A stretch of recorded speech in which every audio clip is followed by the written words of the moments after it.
that help at all?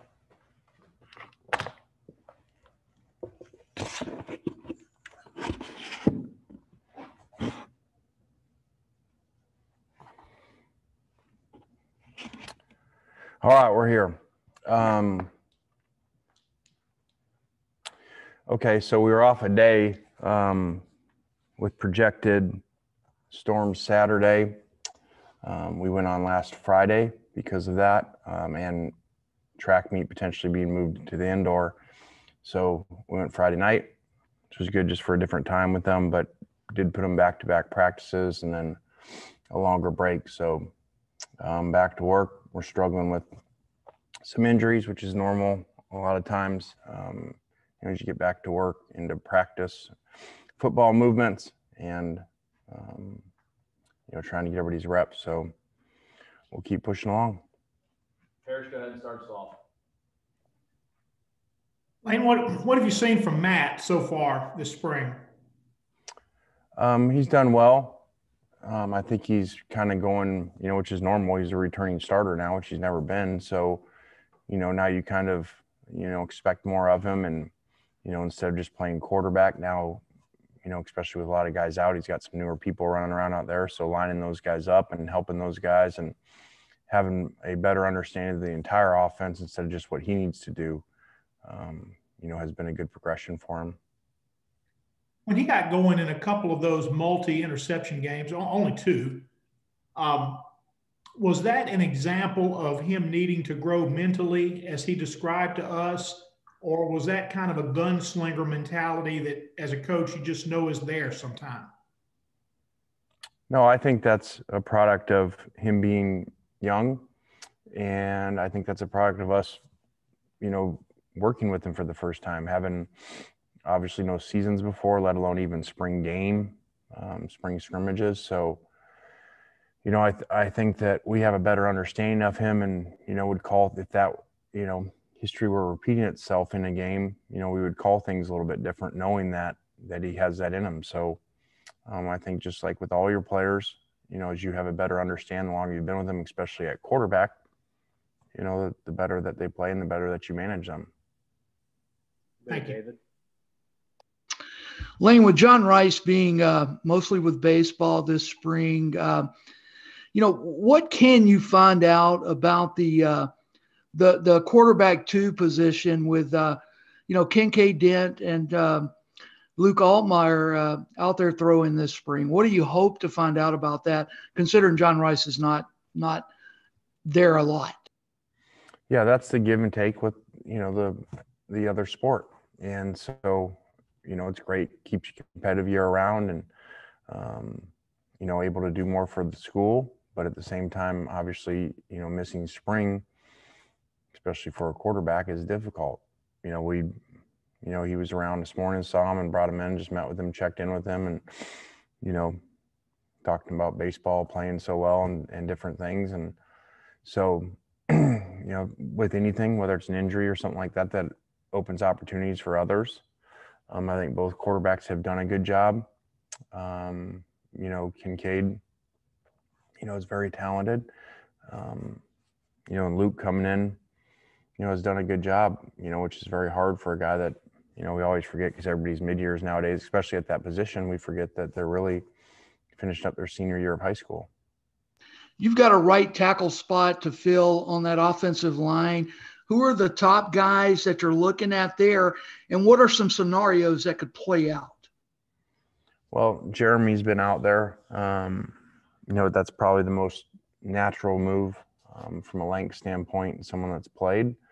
But we have some young guys that we're moving around and looking at right and left because we don't have a lot of experience, at tackle at all. So, that's really good for those guys to have a spring doing that and play them at right and left. So, we can figure out who the best guys are. Thanks, Lane. Yep. Neil. Go ahead, Neil. Hey, Lane, I know you've got a handful of young guys that are out there that were, I guess, in high school back in December that they're with you for the first time. What do you try to get out of those guys in this spring? Is there just more acclimation, or is there a lot of development and evaluation that goes on? It's a lot of everything. It's why a long time ago when it first started, we started to try to, get on kids early.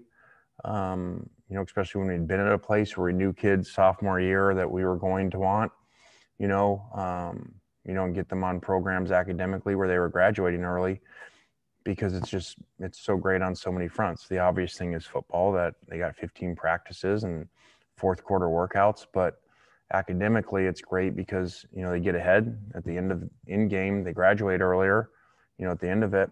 And I think fall is very difficult for true freshmen, because now they come in and you have everything at once. You've never gone to college, and now you're playing and you're traveling on the road, you're playing these big games, and you also are going to college for the first time. That's a lot. First semester for a normal student is a lot without a sport. So, to get a semester under their belt, I think is great for them. And on a completely different subject, obviously with the NCAA tournament, there's a lot of talk about transfer portals, and basketball coaches talk about it. They refer to it as speed dating and that kind of thing. I know you've had more time with football, but how much time do you spend looking at the football transfer portal on a daily basis? Well, we have people that do that. It's why you have a general manager and have personnel people. And it's why we've created a program like the NFL, knowing that, there are different, it is not the old days where, a lot of programs, all you did was recruit high school players. And, you have junior college players, you have grad transfers now, and you have normal transfers. So that's a lot to look at. And it's really why your personnel department becomes more valuable than it ever was before. So, those guys, we bring it up in staff when guys find guys that went in and cut them up and watch them and research them. But also it's different than like free agency, really, because you're so limited in your spots. You can't just, go sign a bunch of guys as long as you stay in a salary cap. Ours is very different because, I'm sure most people out there only have a few spots. And everybody doesn't become free agents at once, which is abnormal, because now, okay, do you see a guy you like, but do you take him knowing that there's a very good chance there may be better players coming after spring going in the portal? So it's a lot, I think it's a lot more thought goes into it now than ever before. Thank you. John, go ahead. Lane, what have you kind of seen from the receiving core this spring so far, and what has kind of impressed you about those guys? I think last thought on Neil's question, that it really, I think you'll see programs now that, like in the NFL, you say, hey, these guys build through the draft, these guys build through free agency. I think that you'll actually see that as you have a few years to study how programs do it. And I think you'll see, how success comes on what, and then people will start moving that direction based off of what happens. So, John, at the receivers, we have a lot of guys in and out, with small injuries. Obviously, Mingo and Braylon out with bigger ones. Mingo actually came back and did some individual stuff today. So it's kind of a lot of younger, newer faces out there. And so just trying to work best with what we have, because I think it will obviously look different in the fall. And you have a couple incoming guys that may play for you also. And quick follow-up from that. Last season, you guys, and you mentioned it before, you had some losses where it was a one-score game and then just ultimately didn't end up going your way. What, during the spring practice slate, like, how can you kind of work on that type of stuff during spring? And like, can you even like address that during the spring, and how does that kind of help? Well, you can start in workouts, that have already happened, in the fourth quarter workouts, and talking about, okay, hey, look how we're finishing here. All right, we only have 2 stations left. This is similar to LSU Auburn games, like, how are you going to finish this? And that's the difference in winning and losing. And so it was good to have games that were so close that they got to see how close they were, that it really does come down to one play here or there, but it may be plays happen way earlier in the game. So I think it's kind of easy to point to by the way that you finish things. Go to Nick. Lane, when you have a position group like the secondary, where I think you have all of your returning starters and then also 7 or 8 mid-year guys what are you looking for in that group with so many new bodies and returning bodies?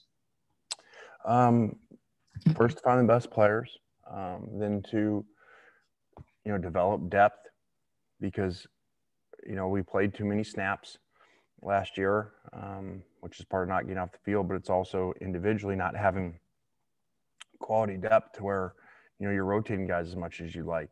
And so I think that's the evolution. Everyone talks about offense, evolution of defense. I think most really good defenses, I bet, when you look at it, they rotate players at some point, because it's hard, especially if you're playing faster offenses.